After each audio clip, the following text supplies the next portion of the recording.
Hurry, hurry!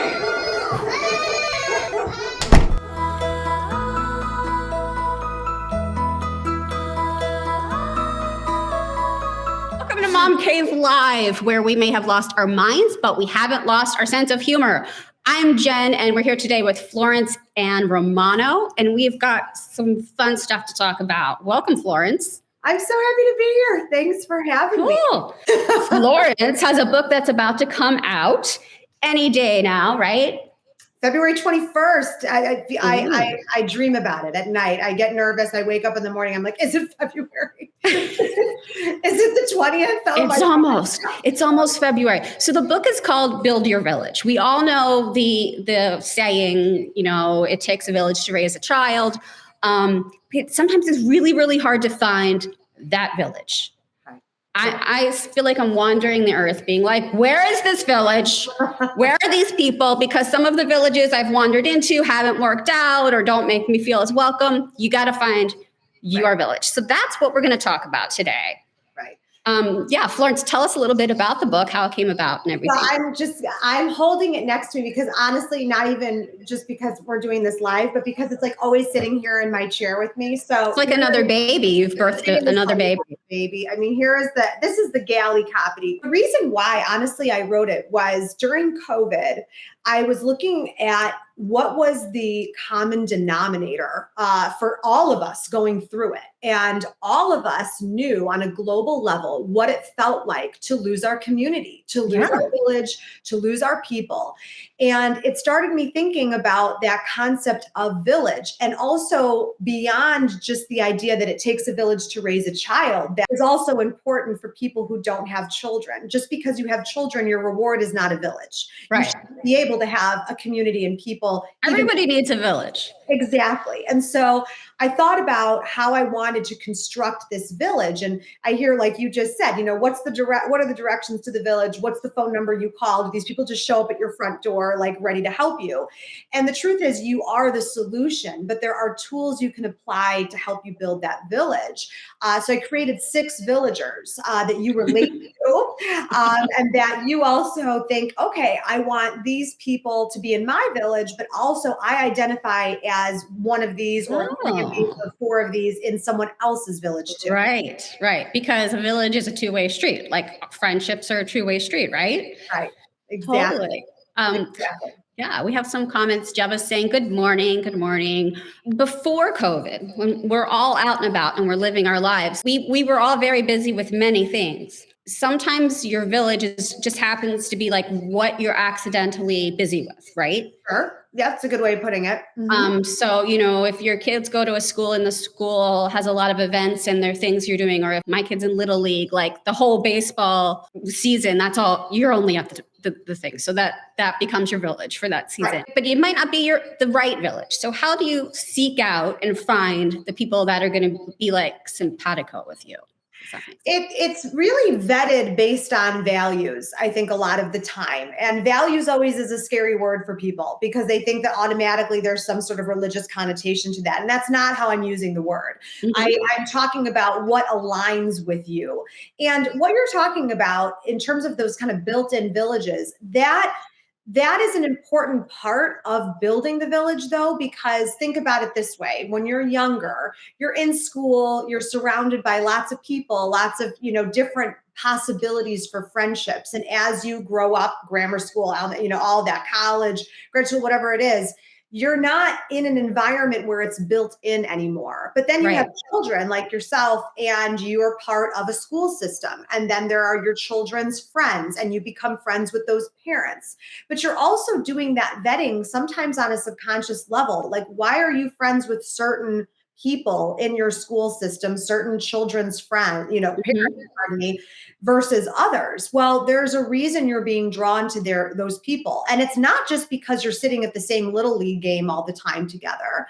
It's because there is a personality similarity, or there's something that is a common thread. You have a common background. I know for me, it was like, oh, you see a fellow Italian somewhere, that person's automatically probably going to be my friend. Because I grew up in an old school Italian Italian family, and this family probably gets it too. Probably grew up with having their grandparents live with them like I did. So there are different reasons why you're drawn to people.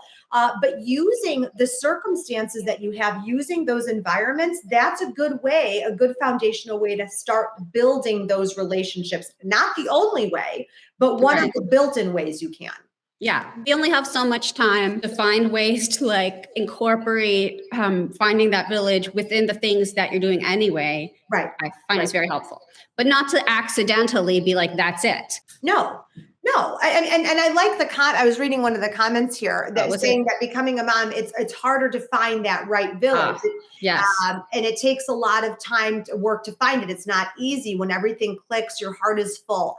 So what I want to comment on that is that it's not about the quantity. I think that's also the secret sauce here too, is, finding that village is not about having a social calendar that is completely full. I'm going to be totally honest with you guys. Some of the loneliest people I've ever met in my life are the busiest people I've ever met. They're constantly doing things. They have people around them all the time, but they're not genuinely or sincerely fulfilled. So just because you have a ton of people in your life does not mean they're the right people. So that's not going to help you either in terms of your village, because they're supposed to fill up your cup, not deplete it.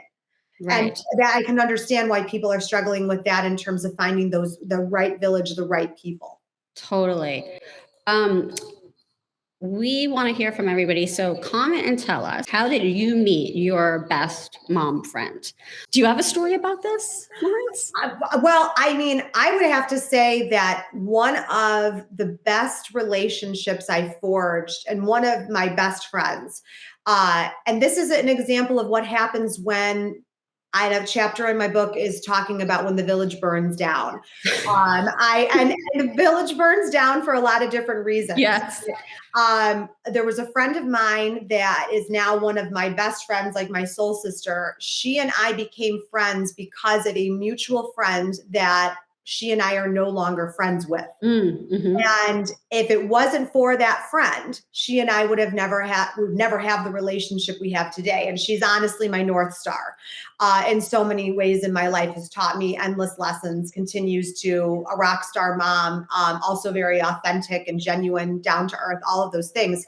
But I think about how she and I became friends, and it was because of a person that is no longer in my village. Right.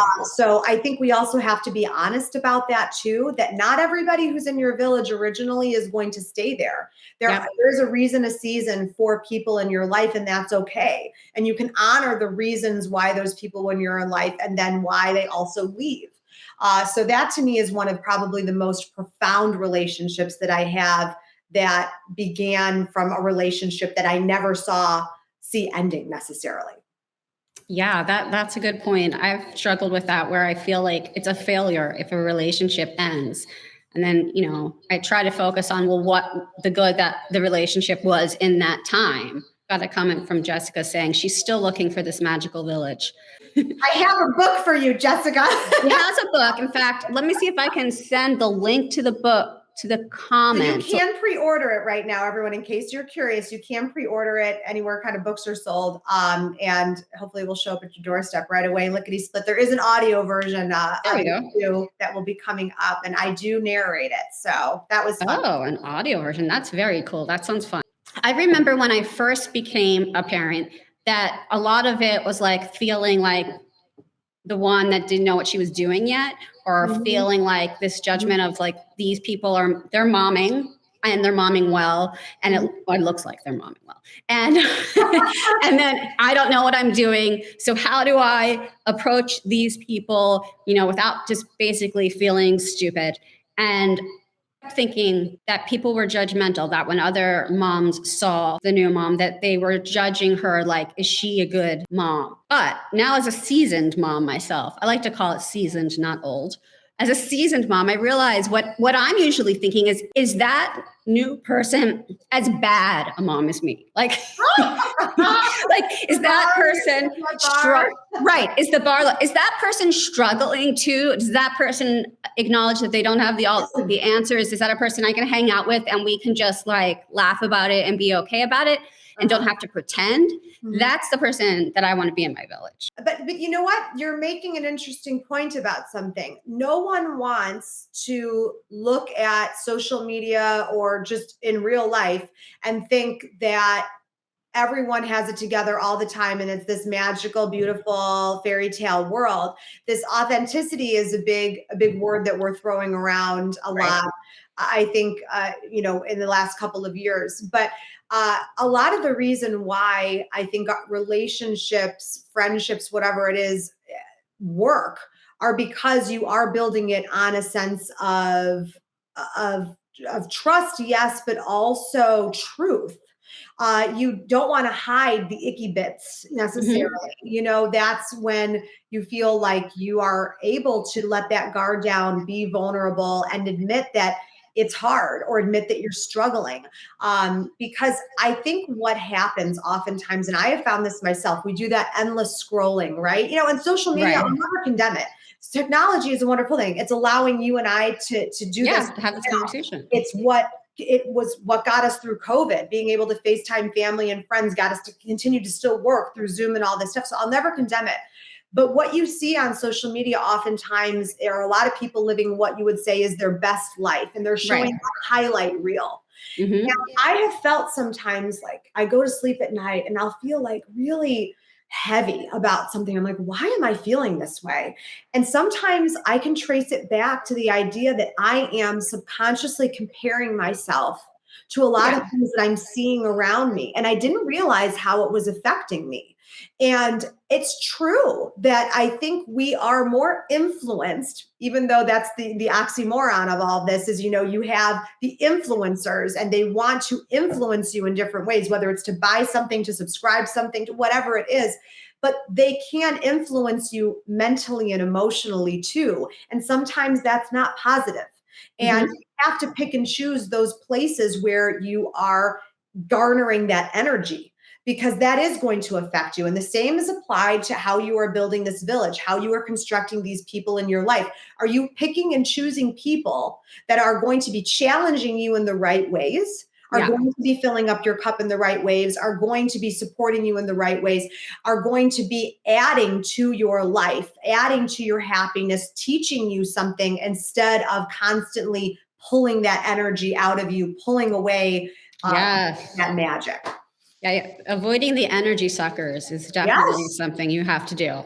You need to find someone who makes you feel better, not worse. Right. Social media is full of young, gorgeous women giving makeup tutorials. I guarantee you they've never tried putting their face on with a baby on one boob and another kid shooting Nerf guns at them. Moms want to look great too, but we just don't have the time or the energy to put all that effort into it. Meet Mommy Makeup. Yep, it's a thing. Mommy Makeup's motto is clean beauty for busy women. Take advantage of their free color consultation program. Send in your selfie and which products interest you, and Mommy Makeup will reply back with shade suggestions and a $10 gift card to use towards your order. MommyMakeup.com/free color consultation. Promo code MomCave for 20% off your first order. Start your mommy makeup journey today, or as soon as the kids go to bed.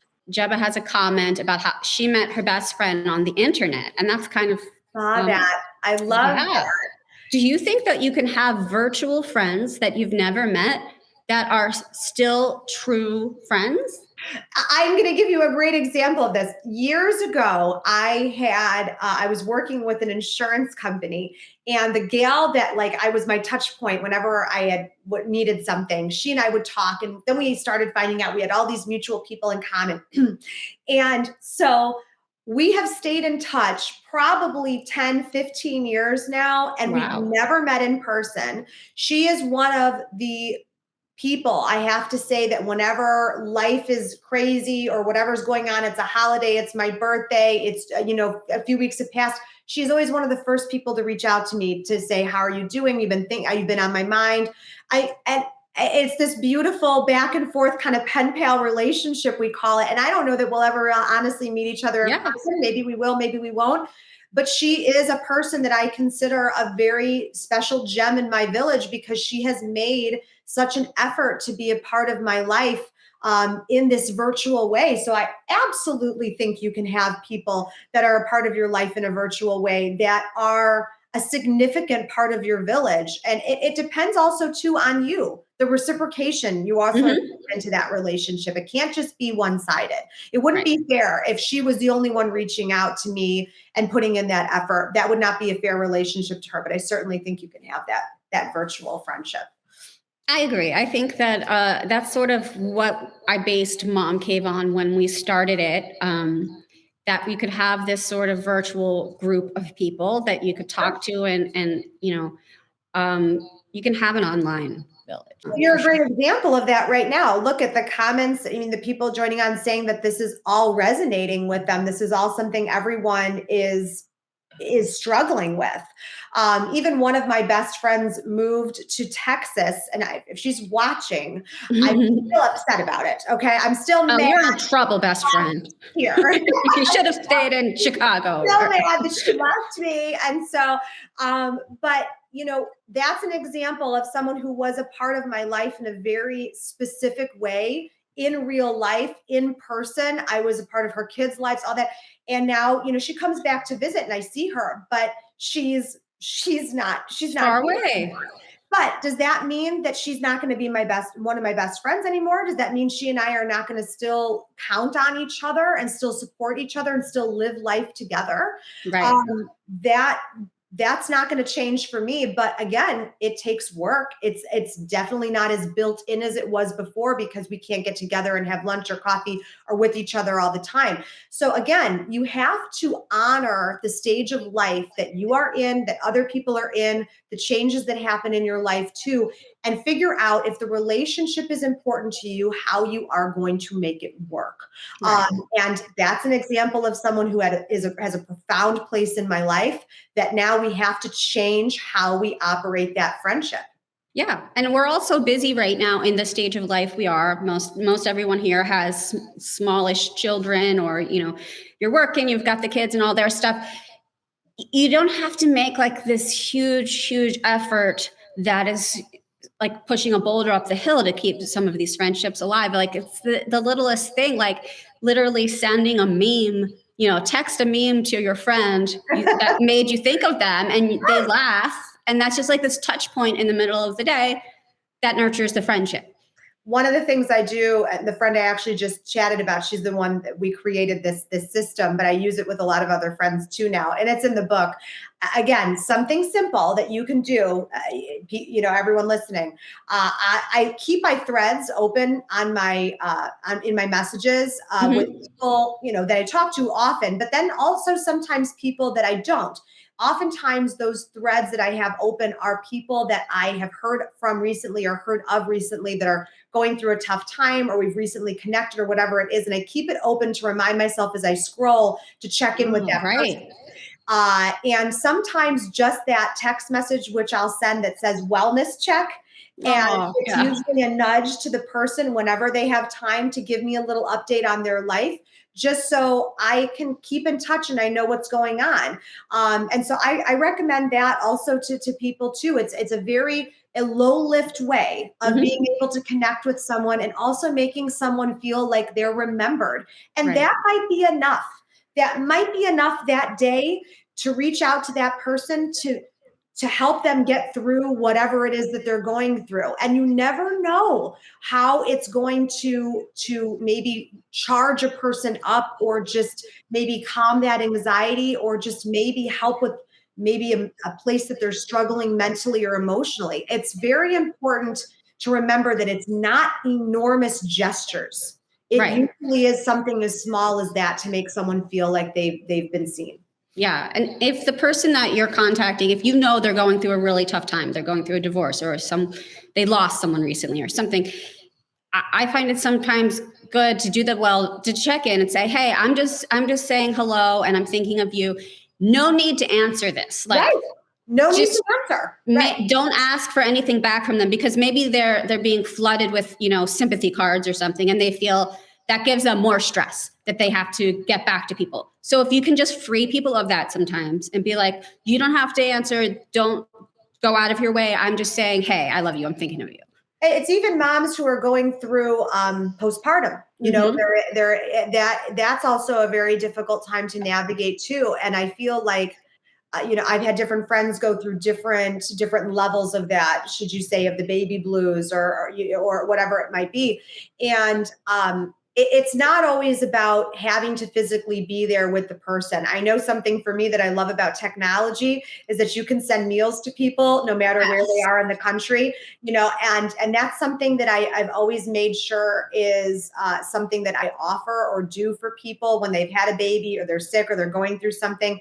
Just texting them and saying, listen, I want to send dinner tonight. If you're craving something specific, tell me. If there's an allergy in the family, tell me, whatever it is. And you send that food. And that's a way for you to make sure that you are present for them, but also it's not in an intrusive way either. You're not showing up there with a casserole and right. saying, now you have to entertain me and I get to see what your house looks like while you're going through this tragedy. No one, wants that necessarily. And some people do. Some people want to be surrounded by people during tragedy or things like that. And maybe that's the appropriate time, but you can source out what's the right thing to do. But again, if you're looking for ways that you can be present and show your concern and your love for people, there are ways to do that without it being intrusive, without it breaking the bank for you, without it being, writing a check for thousands and thousands of dollars to help someone through a rough time in their life. It's just about showing up. That's all it is, showing up. So true. Just about showing up. I put the link to the book in the comments, but can you tell everyone all the myriad of places they can find this book? Anywhere books are sold. I don't like to pit the booksellers against each other, but this is also a really great thing you could just go right to my website, florenceann.com. And you can pre-order it there as well. I have it listed kind of where all the books are sold, but going to my website is probably the easiest thing to do. And then the audiobook, I found out, sometimes it comes out a couple weeks after the book, but I think it's going to, fingers crossed, come out now in sync with the book, cool. February 21st, which is great. And I just wanted to say I hope I'm saying your name right, Janice. Yes. You have two cousins who just had babies last night. You try to check in with both of them because they're both brand new to motherhood. And I love that. See, you have experience that you can give, you can offer. And I'll tell you what, that is huge, that you can be there during that, maybe 2 a.m. feeding where you're like, I don't know if this is normal.